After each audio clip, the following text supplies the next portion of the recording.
People often ask me if prosecuting the mob is like the movies. Well, I can tell you this. The real thing is much more interesting. I'm Ellie Honig, former mob prosecutor and host of the new podcast, Up Against the Mob. Up Against the Mob lifts the veil on the world's most secretive criminal organization, La Cosa Nostra. New episodes drop every Wednesday starting September 8th. Listen and follow Up Against the Mob on Apple Podcasts, Spotify, or your favorite podcast app. Hi, I'm Neil Patel, editor of The Verge and host of the Decoder podcast. The Verge is turning 10 this year. That's incredible. It's impossible to believe. But to celebrate, we're throwing a huge 2-day event in New York City on October 22nd and 23rd. And you're invited. It's The Verge like you've never seen it before, with a huge lineup of special guests, interactive experiences, and a major opening night party. So go to voxmediaevents.com/OTV tickets to learn more and grab your tickets. We'll see you on The Verge.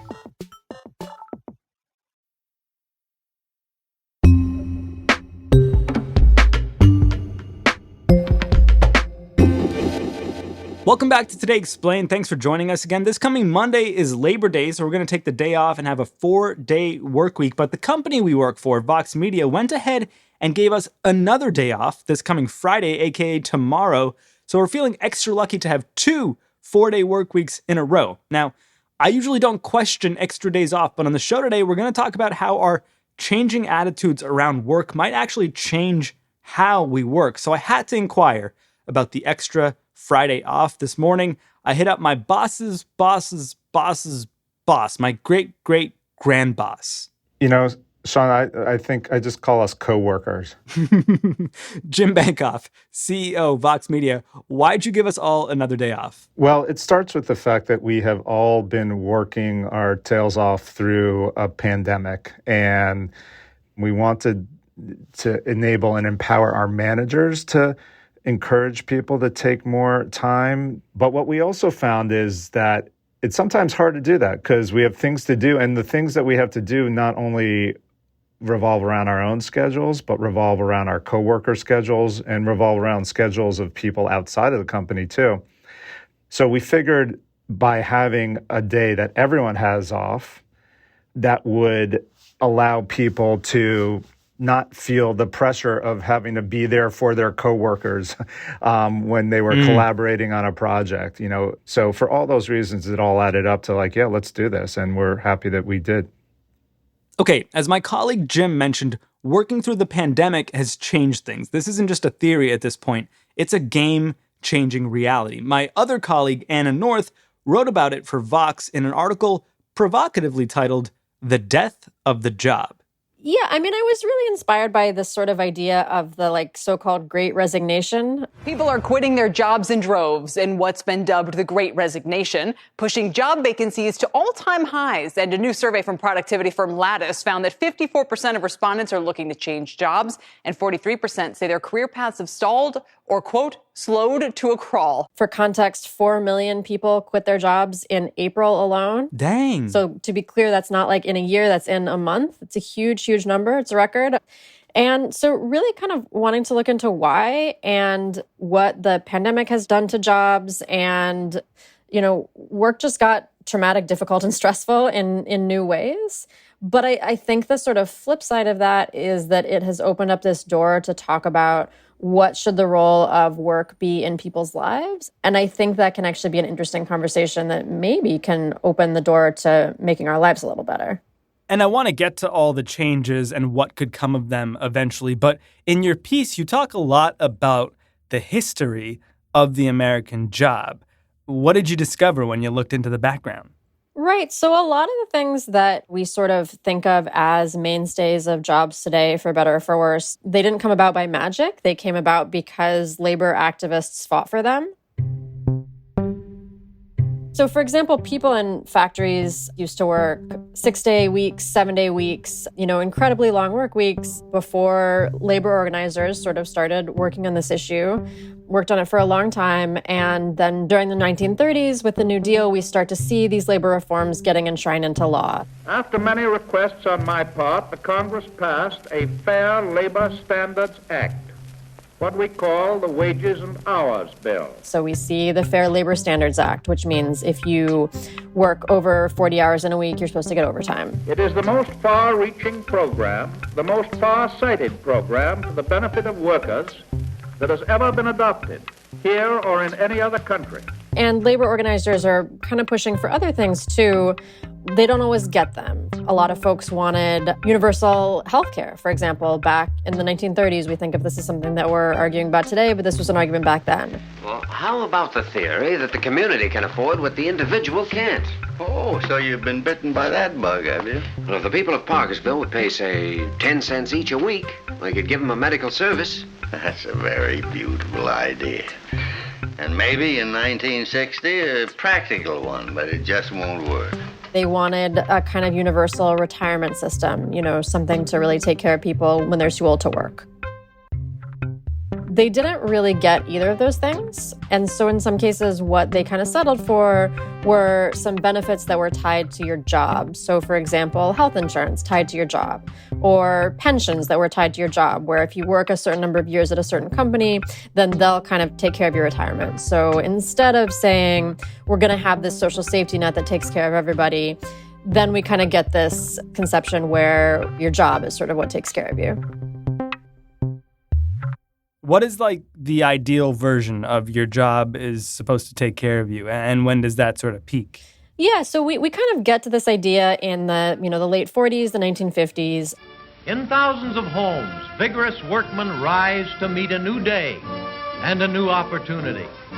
The morning sun stirs the nation's workmen, prompting them to their posts of daily service. There's a certain category of job. Often these are manufacturing jobs. These are jobs that are typically held by white men. Fred's a shop steward for the union, which has an agreement with the mill. He represents the workers on the plant's labor management committee. These days, they're discussing production problems. But these are jobs that, thanks to the Fair Labor Standards Act, they're supposed to be 40 hours a week, or you get overtime. They pay you a certain amount. Sometimes they pay you enough that it doesn't just take care of your needs. It takes care of your kids, and it takes care of, you have a partner who maybe is able to stay home and take care of those kids. It's the sort of what they call the quote unquote family wage. And then you get benefits out of that job, right? You get health care and you get a pension at some point. So when you no longer are able to work or you no longer want to work, you actually get paid and you can take time and you can rest and play with your grandchildren. This is the sort of, quote unquote American dream ideal. And we're talking ideals, but this ideal was only ideal for a segment of the population. Right. I think we have this ideal of how jobs used to be, and the reality is that these kinds of jobs were only ever for certain people. For starters, there were lots of people who were left out of the Fair Labor Standards Act. So that includes domestic workers and agricultural workers who were disproportionately likely to be Black or Latinx or other people of color. And then it's also the case that there were big sectors of the economy that never had these kind of quote unquote good jobs. So if you worked in a customer service job, you worked in retail, other service sector type jobs, they didn't really experience the same kind of 1950s peak. So one labor historian I talked to pointed out a lot of retail jobs were just considered women's jobs. So the idea is if you became a salesperson, like a sales girl, quote unquote, for example, that your employer would assume you don't actually need enough money to support a family because you're only a woman. You just need quote unquote pin money, which is like money to buy pins, literally, or like jewelry. And they're paying you? Yes. In money? Yes. By check? Every 2 weeks. You'll need a bank account. I have a bank account. Checking and savings? Yep. Okay. So it's like there's this sort of idea of maybe the man in the suit going off to the office or maybe the man in the jumpsuit going off to the factory. But that was never every worker. There's always been lots and lots of workers who weren't going to the office and they weren't going to the factory. And those folks never really had access to the kind of quote unquote good job that we think of as kind of formulating the American dream. And what happens between then and now?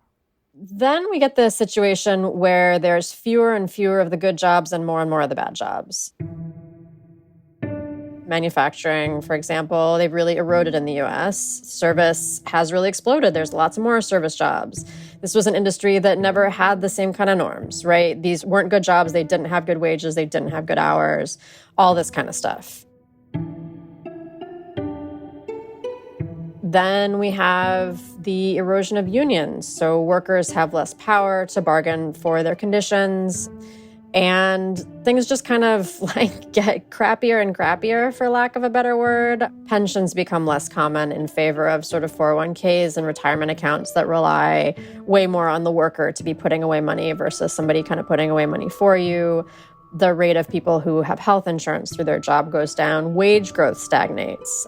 There's lots of factors we can point to, but basically over time, your 1950s job that's kind of providing all your needs, it just becomes less and less common. Fewer and fewer people have that kind of job.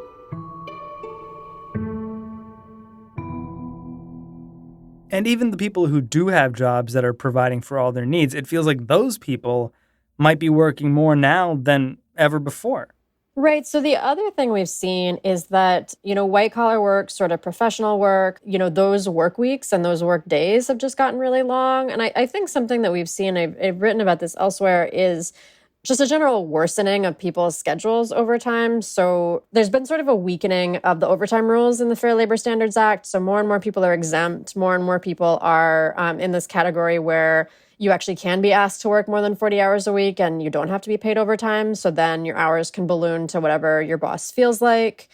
There's also been a rise in what Derek Thompson at The Atlantic calls workism, which is this idea that work should really be the centerpiece of your life and your identity. It should be really important. You should really be giving all of yourself to work. It sounds unhealthy. Sure, and it is. But at the same time, like, that attitude is incredibly common. It's super common in our industry. I've felt that way from time to time. You probably have too. I think a lot of quote unquote knowledge workers are kind of encouraged to embrace this workism.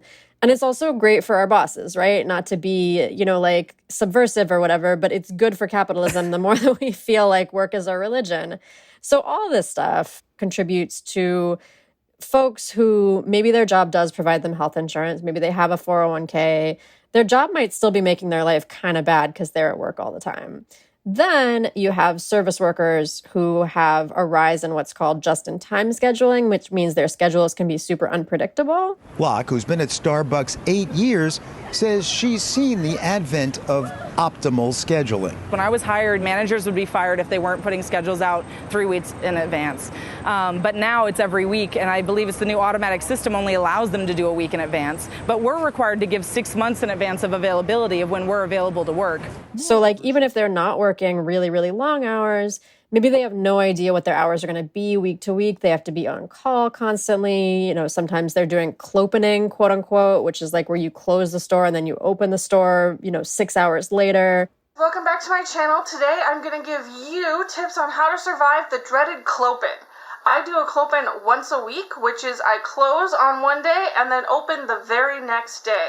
And these are my tips to help you survive a late night followed by an early morning.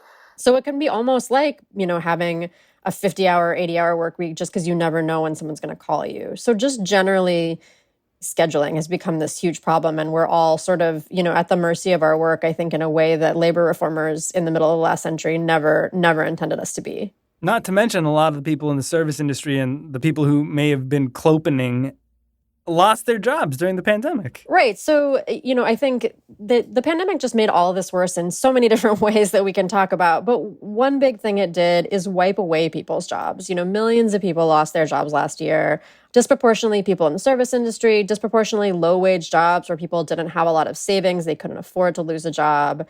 And, if your job was just providing you the minimum level of security before, now there's nothing. So I think that was like the first step of being really disillusioned with jobs and employment in America. Okay, so to recap just some of what you said, we're losing a lot of our worker protections. Other people are choosing to work more than ever. Then there's people who are being abused in their work situations. A lot of those people have lost their jobs. And then there's millions of people who are quitting their jobs. Where do we go from here? That all sounds really dark, Sean, but I think that we're seeing some interesting cultural changes right now. And the biggest thing that we've seen is that I think the pandemic has kind of led to this collapse in the meaning of work for a lot of people. So, even over and above, sort of money and security, health insurance, all the things we just talked about, I think there's been this sense that work provided a sense of purpose for people. It provided the sense of camaraderie. You're together with your coworkers. The pandemic really wiped a lot of that away. Suddenly office workers, right, we're working out of our houses. We're on Zoom. And I think that sense of purpose, people are reevaluating their sense of purpose right now. They're questioning, this is a time of trauma. This is a time when people lost their lives. Like, what's really important? And I think all that reevaluation, part of what it's leading to is people leaving their jobs. Switching jobs is now easier than ever for a lot of people. There are more companies going remote.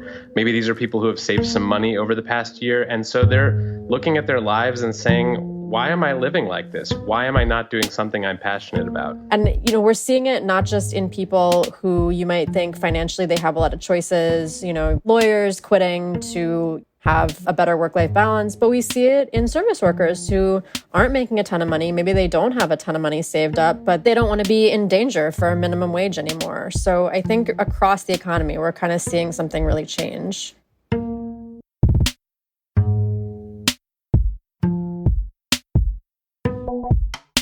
In a minute, we humor a very un-American idea. Maybe we should all be working a little less. It's Today Explained.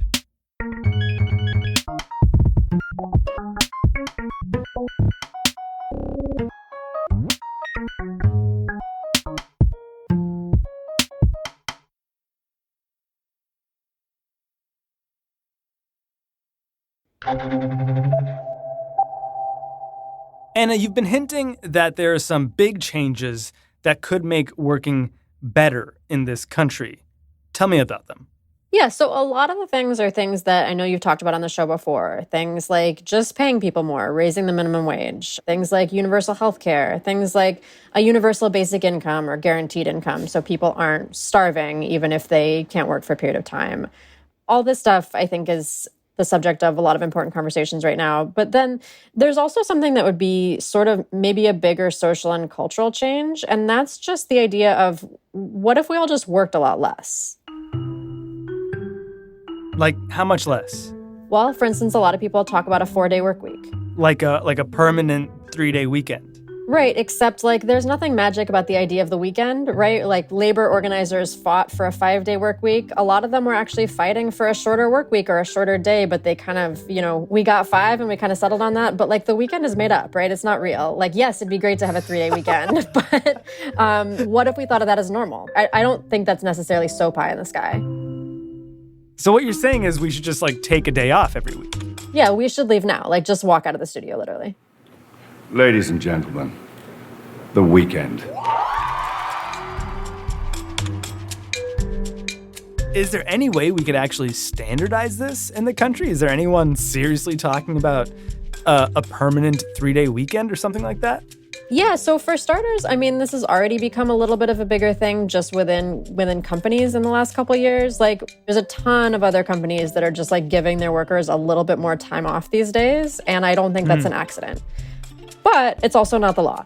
So there is a proposal. There's legislation in the House proposed by Representative Mark Takano from California that would basically change the Fair Labor Standards Act. That has been the law since the 1930s in the New Deal. My bill would simply amend that act and say that 32 hours now constitutes straight time, and you start earning overtime pay after 32 hours. Basically, we're saying a full work week is 32 hours long. And again, there's nothing magical about 40 hours. That's just where we landed in the middle of the last century. That was a long time ago.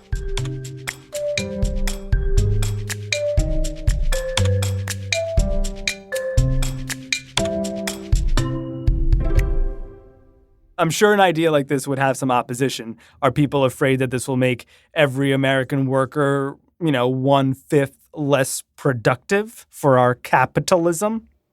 Sure. So that's a worry that is natural for people to have. And actually, this was studied. There was a big study in Iceland where a whole swath of workers had their hours cut by a few hours each week. I think they did a 36-hour work week.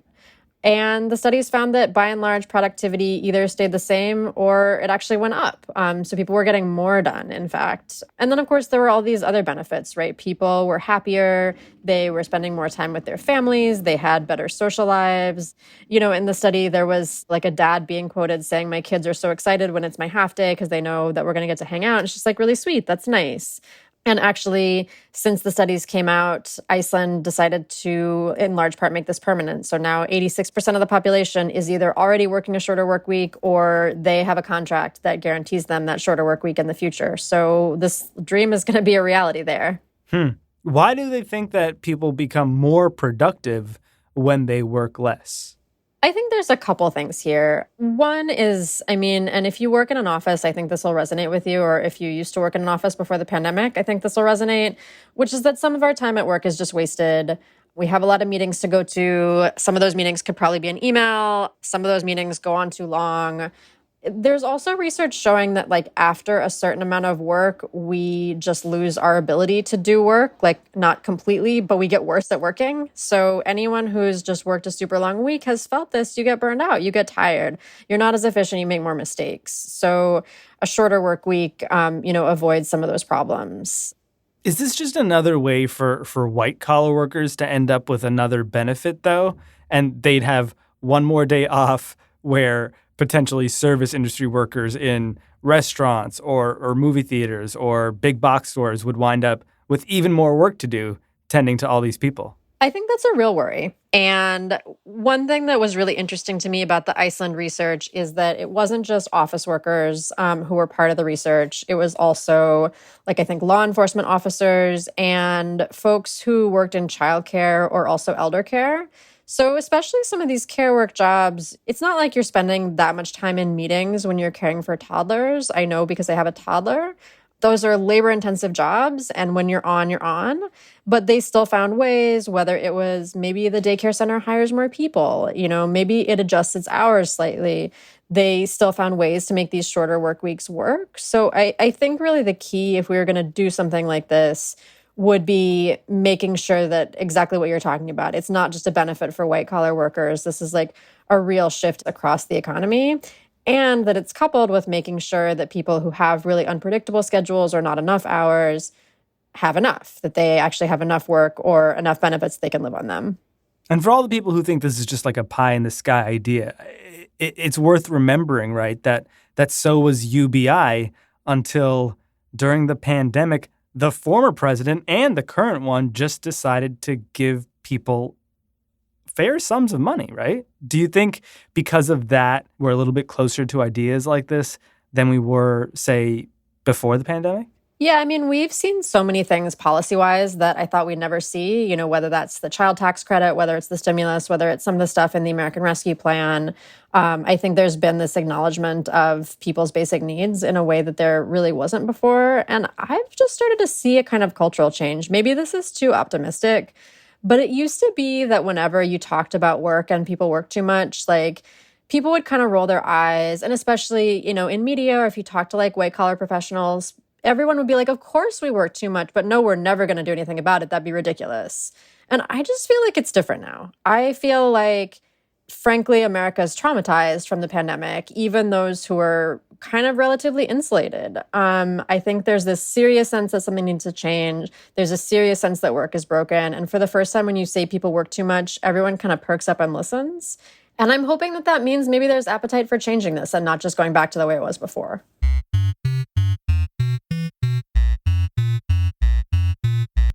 Anna North, enjoy your weekend. Thanks so much. You too.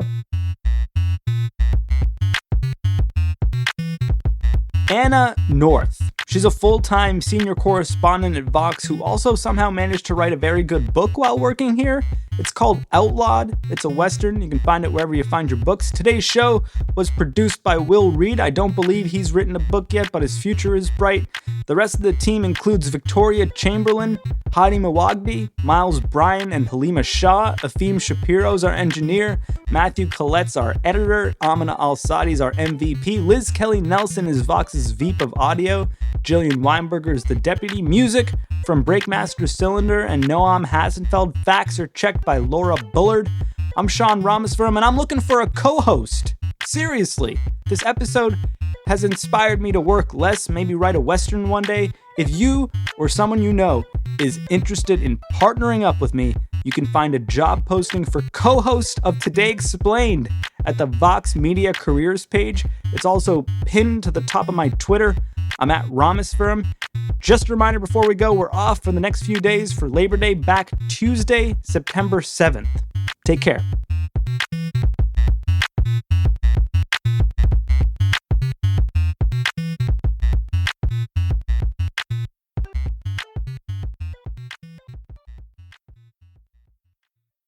Once again, the weekend.